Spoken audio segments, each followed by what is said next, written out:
Hey guys, this episode is brought to you by Alaska Brewing Company out of Juneau, Alaska. Go check out their new Wild Nest beer.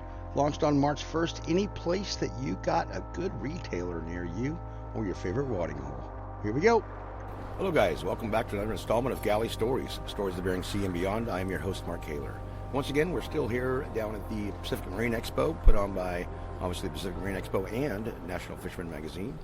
And they graciously give us the space to record and represent ourselves and help us carry on this oral capturing tradition that we've established. And today I've got Mr. Mike Lee, Captain Mike Lee. How are you doing today, Mike? Very good. Good morning. Good morning. Well, let's dive into it. Where were you born? What year were you born? Okay, I was born in San Diego, California in 1969. And my grandfather was a albacore fisherman, trawler, and my father got his own boat, I think back in 1966 or 67. And 1970 we moved up to Eureka, California, because that was the big booming fishing port there on the West Coast at the time. And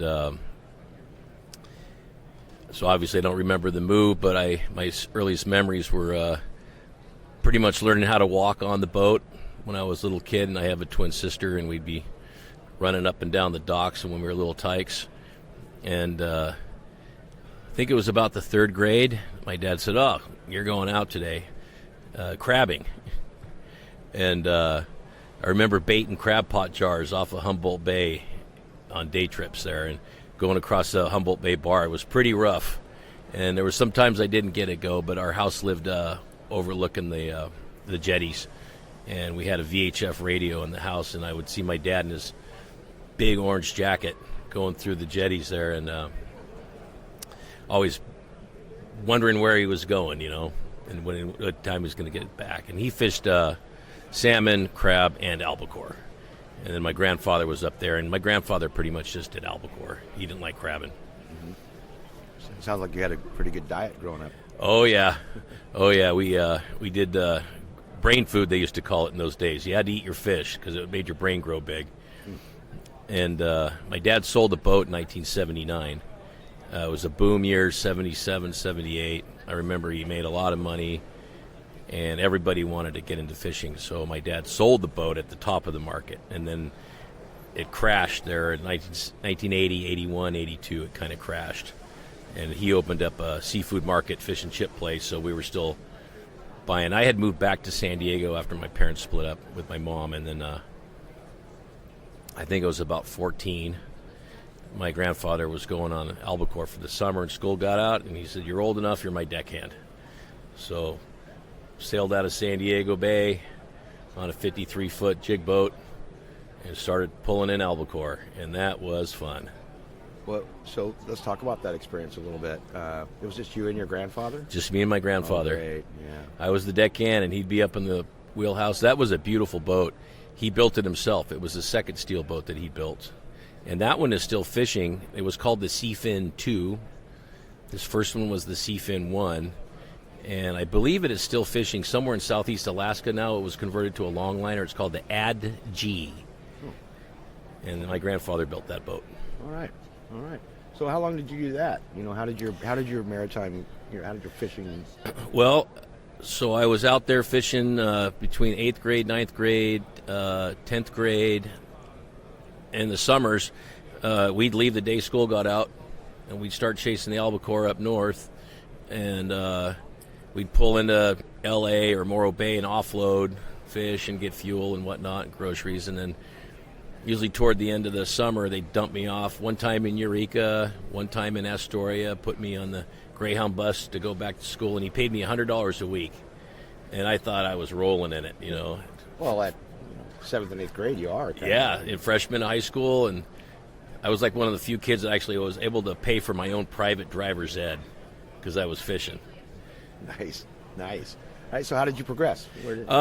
Well, I was looking at all those charter boats down there in the harbor in San Diego, and so I jumped ship from my granddad, and I started working on the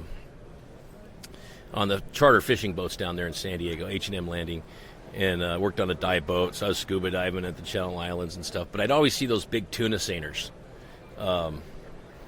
down there on the waterfront in San Diego, and those were just huge boats. In my mind, they were just massive. So I'd run down there. I'm probably 14, 15 years old, and I'd just walk aboard and say, I want to work here when I get out of high school.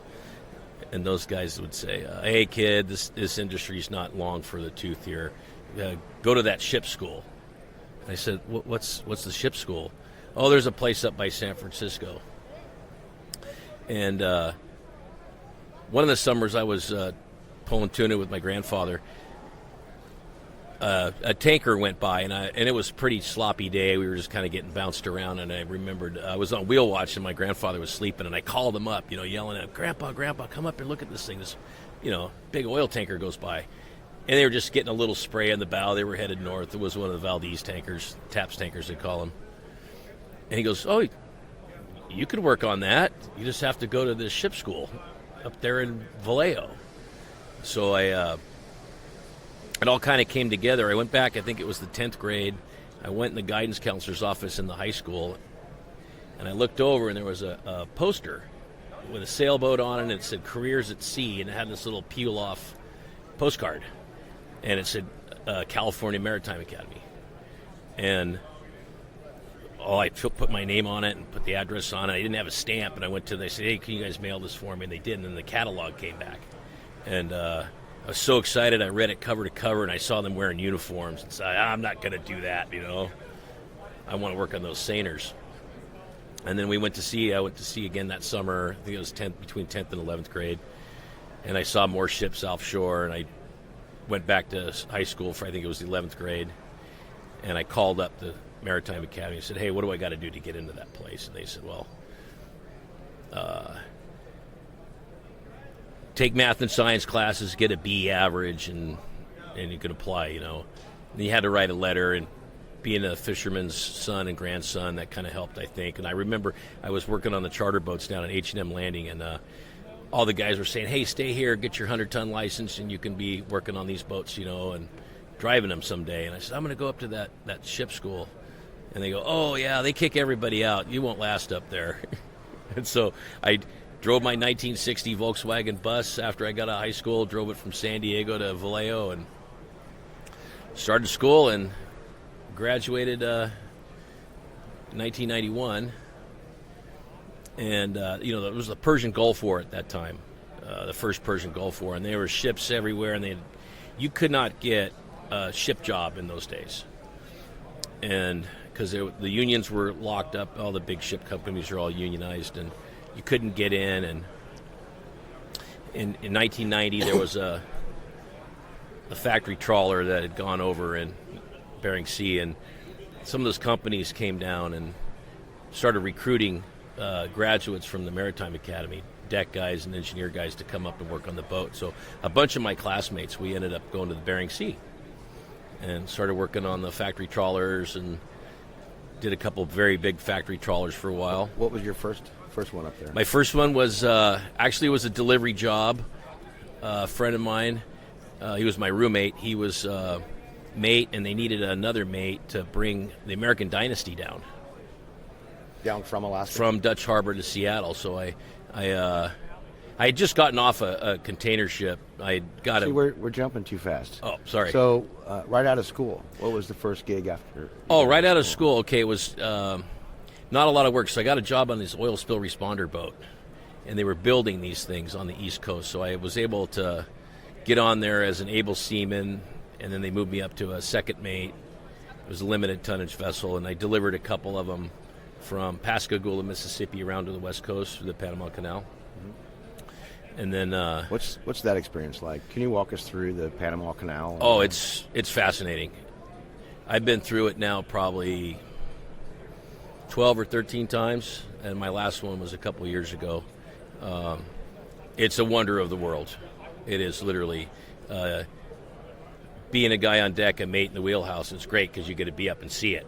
Mm-hmm. And I felt bad for the engineers down in the engine room. They don't get to see going through the canal. It's fascinating. The way the locks work, considering it's 100 years old, and watching the ships going by back and forth and going through Gatun Lake and going into the Pacific or the Atlantic. I've done transits both directions. How much time does it take? With good visibility and everything, it's about 9 to 12 hours, depending on the traffic from through getting there. in and getting out. Yeah, getting through the locks, going through the lakes. Sometimes they've gone through and they'll get bad visibility. We'll have to stop and anchor and let other ships go by. So it's north and south transit, and it's fascinating. Way more fun than the Suez Canal, which is through Egypt there. But if you haven't been on it's worth a cruise ship ride to go through the Panama Canal. Cool. It's amazing. Okay, so progressing on. That job stopped. We got these boats into their places, and they only had one mate. They didn't need another mate for when they were just positioned where they were. The oil spill responder boats. They were up and down all around the country. 250-foot vessels. I went to the Union Hall. I got one small container ship. Actually got to go to Antarctica, McMurdo Station. And it was odd that I got the job because that was kind of a desirable job. I just happened to be in the right place in the right time when a mate got fired, and I happened to be in the Union Hall. And they said, they pointed at me and said, "You're go." And so I took the job. It was a 68-day job. Went down to McMurdo Station as a third mate. Unbelievable down there. What's the duties of a third mate on a ship that size? Third mate, you stand a bridge watch. It's usually the 8 to 12 watch. So 8 to 12 in the morning, 8 to 12 at night, and you're responsible for keeping the vessel on track, doing the charting, piloting, plotting on the chart, collision avoidance, and on a trip to Antarctica, there's not much traffic, right? So it's a lot of looking at the water, plotting your position every hour, and you're an autopilot, but sometimes you put the sailor in hand steering so they keep current with the steering of the ship. And so I made it all the way down to McMurdo, came back, and then we were offloading at Port Hadlock, Indian Island, the naval weapons station there. All the cargo and trash for the year in Antarctica comes out because they have a zero impact policy. They don't have a garbage dump. Everything gets frozen and packed up and brought back to the States here. Probably easy to freeze down there. Oh, yeah, that's cold storage. They actually put it in refrigerated containers. And even all the human waste gets frozen in refrigerated containers and brought back up and offloaded here in Puget Sound. But at least that's where they brought it. It's 1995. And so that job was over. I was walking down the gangway, and the radio operator came running down and said, "You got a fax." And back then we didn't have email, and we were using fax machines. And my buddy here that lives here in Puget Sound, he said he needed a mate up in Dutch Harbor. So I went to the American Seafood's office, and they interviewed me, and they said, okay, and they gave me a plane ticket and said, go up to Dutch Harbor, and I brought down this factory trawler just as a mate, stand a watch, and got back, and they said, hey, do you want to go up and bring a catcher boat down? And I said, sure. So I flew immediately. We tied up, went right back to the airport, flew right back to Dutch Harbor, and got on this little 100-foot catcher boat. What was it? It was called the American Challenger. Okay. And it was an East Coast built boat, and it was small. It was a little about 100 foot. And so we brought it down. It was very bad weather, and it was light. We were light on fuel. We were bringing it down, and we came across the Gulf of Alaska. It was one of the few times in my career that I actually put on a survival suit when I was in the wheelhouse. I thought maybe we might not make it through today. Really? It was bad, and we didn't have any fish on board. The stability of those vessels, as you burn fuel, you're supposed to be putting fish in the hold, right? Some weight. Well, we didn't have any weight in the boat, and we were burning fuel. So she was a cork, bobbing all around. Couldn't flood the tanks? No, didn't have any fish hold to flood. They had put a couple concrete blocks in there to give it some weight, but anyway, we get down here to Seattle and go into Lake Union, and so okay, well, I did that job, and that's the way, boat to boat to boat. And they called me up. They go, hey, you want to fish hake? We're going to be here for 2 weeks and come out and fish hake off the Oregon coast. I said, yeah, because I'm a fisherman's kid, so it's a natural thing. I got that one big ship job, but I liked fishing. So it was just a 4-person boat, and I started fishing hake off the West Coast. We were delivering bags to it was the Golden Alaska, I think, and trawling. She's still around. Yep, and that was pretty neat. And then did that for that summer. That was in 1995, I believe. And then that season went over, and they said, "Hey, would you like to come back up to the American Empress, one of the bigger factory trawlers?" And I said, "Sure." So I went up there As a mate? as a mate. Yeah, as a second mate / purser. Okay. So like 6 hours a day I was in the wheelhouse, and 6 hours a day I was doing the administrative fish catching, processing, paperwork for reporting to National Marine Fisheries, and dealing with the crew and dealing with their paperwork and stuff. And that was kind of fun, but here I was kind of a secretary half the day. Right. But I was learning the business, Sure. the paperwork. So a bunch of my friends were on a smaller company, head gut boats. And I like those big factory trawlers, but I hopped over the next season to the head gut boats. And I ended up being there for from 96 through 99. And which boat was that? I was on the Alaska Warrior. I did a couple longliners, the Alaska Pioneer and the Alaska One. Longline trips were kind of slow for me, doing longline cod. And then I moved over to the head gut boat, so I was on the Alaska Warrior most of the time. But, these companies, we had a bunch of boats, so sometimes they needed you here, they needed you there, they might move you around. Yeah, you're the driver, right? Yeah. And, those boats had fish masters, so being a mate, your job was just operating the vessel from the wheelhouse. What's a fishmaster? A lot of the big surimi boats, they had like a Norwegian influence to them, so the Norwegians would actually do the actual fishing of operating the trawl net. This company was mostly a Japanese influence, so we had Japanese fishmaster and some Japanese technicians. And they were like QC people, quality control people, and in the Japanese market, they are very interested in the quality and having a say in the production, right? Again, it's a head gut boat, but Yep. So I was on the mate, 12 hours on, 12 hours off with the fishmaster, and then the captain was 12 on and 12 off. I guess you got the nighttime hours? 7 at night till 7 in the morning. There are some days I didn't see the sun for weeks and weeks. If I made the mistake of like peeking out the porthole to see what the weather looked like, I could feel it inside, but I would instantly be awake, and then you couldn't go back to sleep. Yep. Okay. And progressing on? 1999, I got offered to be the captain of the Alaska Ranger. I did a couple trips as mate, and they said, "Okay, you're ready."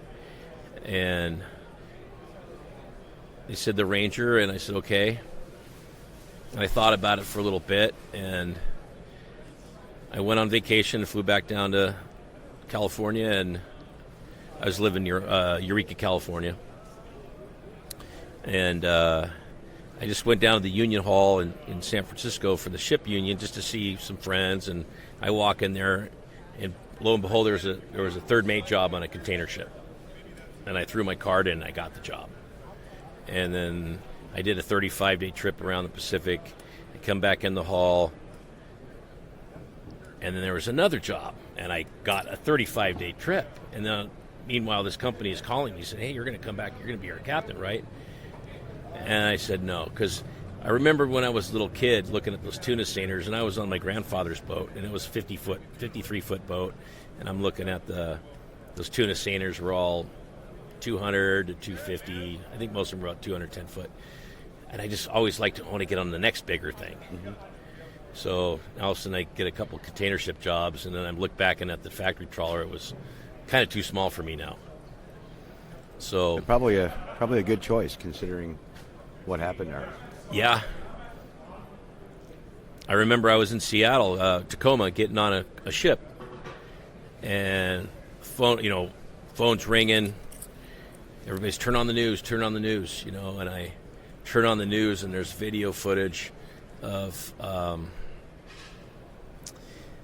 the survivors getting out of the helicopter on the deck of the Coast Guard cutter. And I'm looking at these guys staggering out of the helicopter in their survival suits, and I'm thinking, I as a mate, you were responsible for the safety of the vessel. You know, firefighting systems, safety gear, life rafts, whatever, inspecting them. So I had put my hands on every one of those survival suits because I know they didn't buy new ones. That was a long time. It was 8 years later that it sank. But the captain and the mate, and I knew the fishmaster and the engineer, they were friends of mine. And one deckhand, I didn't know him, but that doesn't matter. We're all family up there, right? Bering Sea. Yep.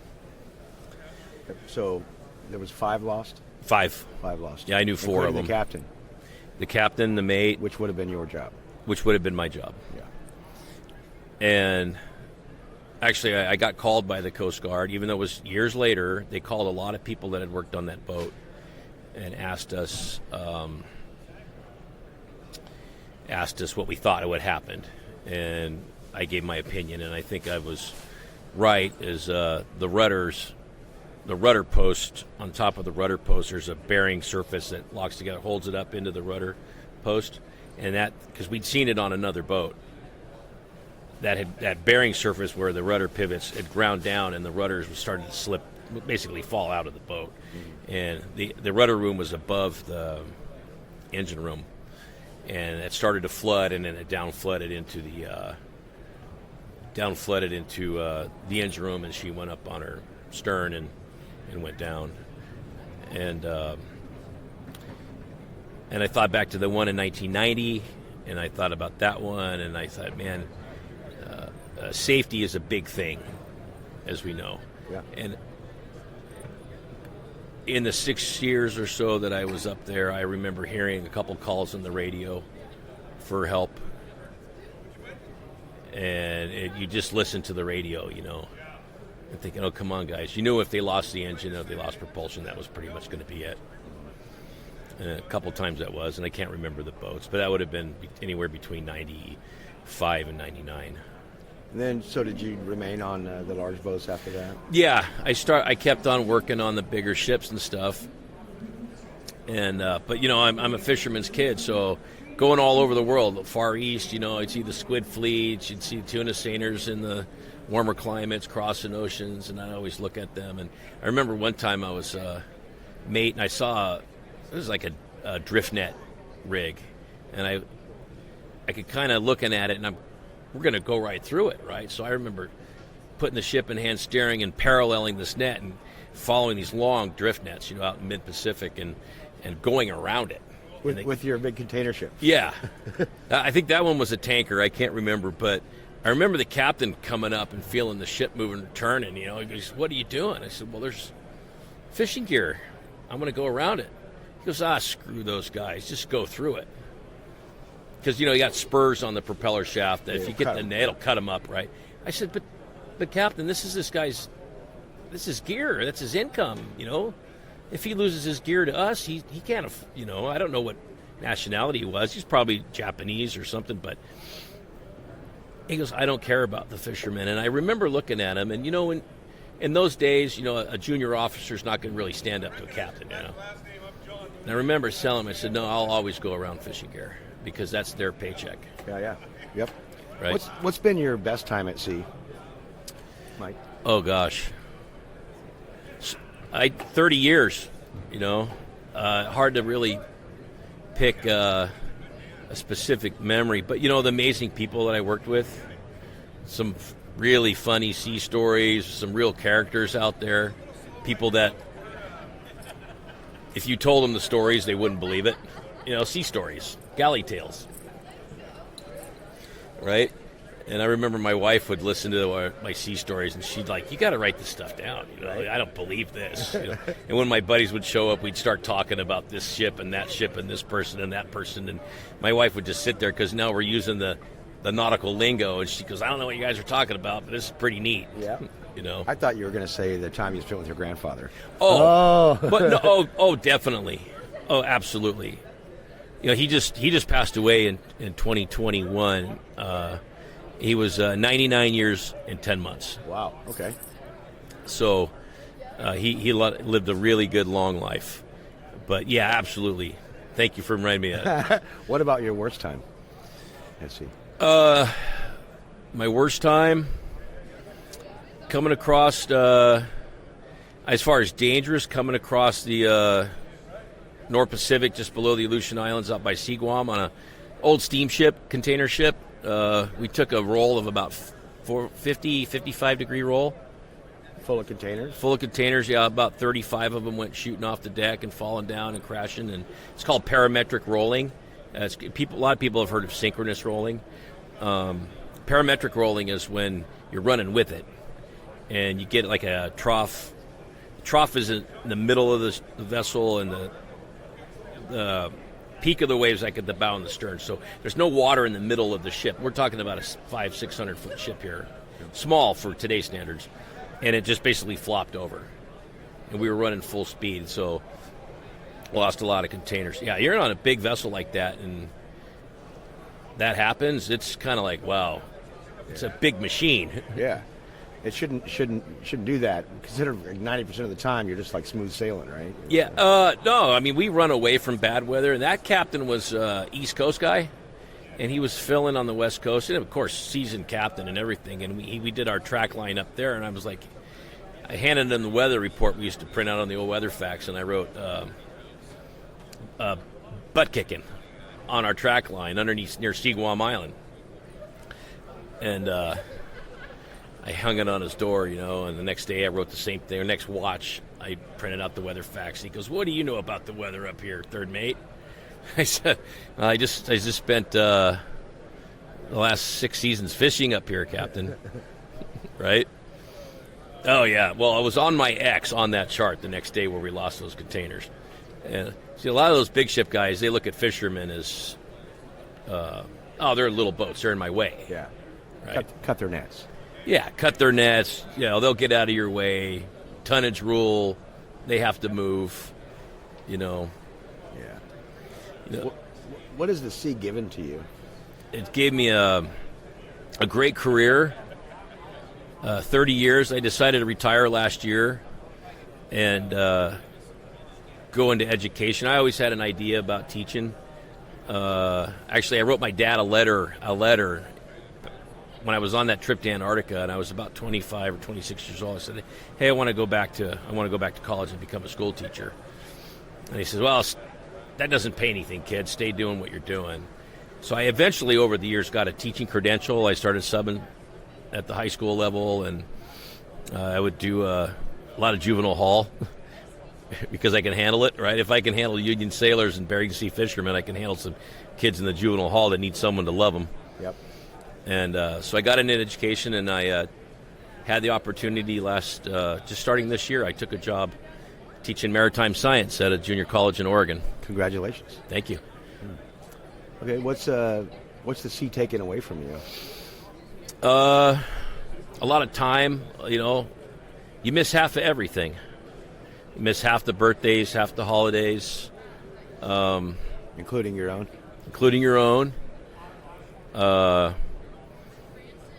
I decided to retire last year when my wife had a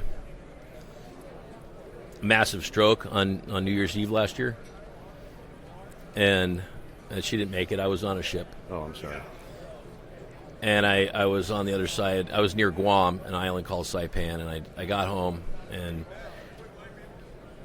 got off that airplane ride and went to the hospital, and that was that for that. And I just decided that I'm not going to go back out anymore and stay home. But I have now the opportunity to combine my love of the sea and 30 years, actually including the time with my grandfather. It's been 40 years of going to sea. I'm getting a paycheck for 40 years. And to start teaching the new mariners. So that's what I'm really Teach enjoying. them not to cut the fishermen's nets. Yeah. Right? And yeah. Little respect.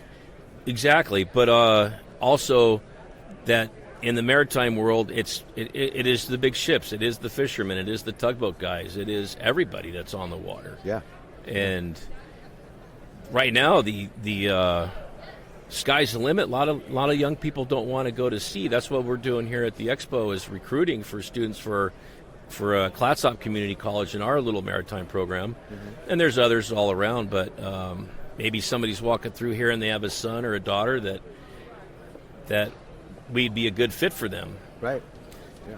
There's definitely There's room in our industry. Huge room right now. And like what it gave me an entire career. What would your advice be then? I'd say get all the education you can, whether it's at a maritime academy or a maritime training provider. Learn your trade, know your ship. That's what I used to tell my crew when I got up to chief mate and captain level. I'd say I expected my crew to know my ship, just like you expect a guy on deck to know his boat.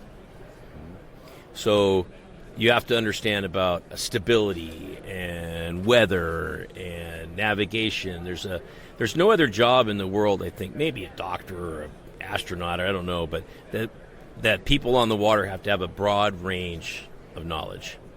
From meteorology and weather and navigation and machinery and pumps. Pilot? Yeah, the pilots. No, I mean a pilot would have to have similar. Oh, airplane pilot. Yeah.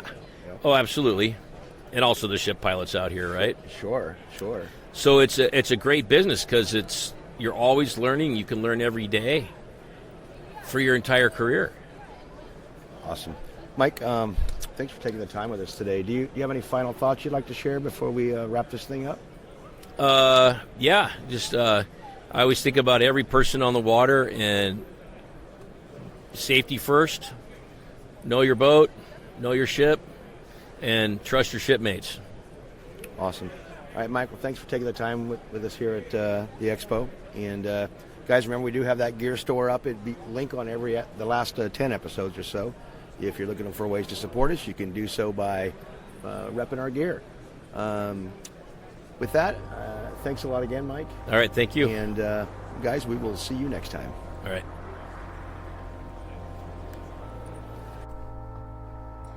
Thanks for listening to Galley Stories. We hope you like what the net brought in. Please leave us a review on iTunes. Whether you like it or not, we're not fishing for compliments. Look us up on Facebook and Twitter too, and reach out to us at galleystories@gmail.com.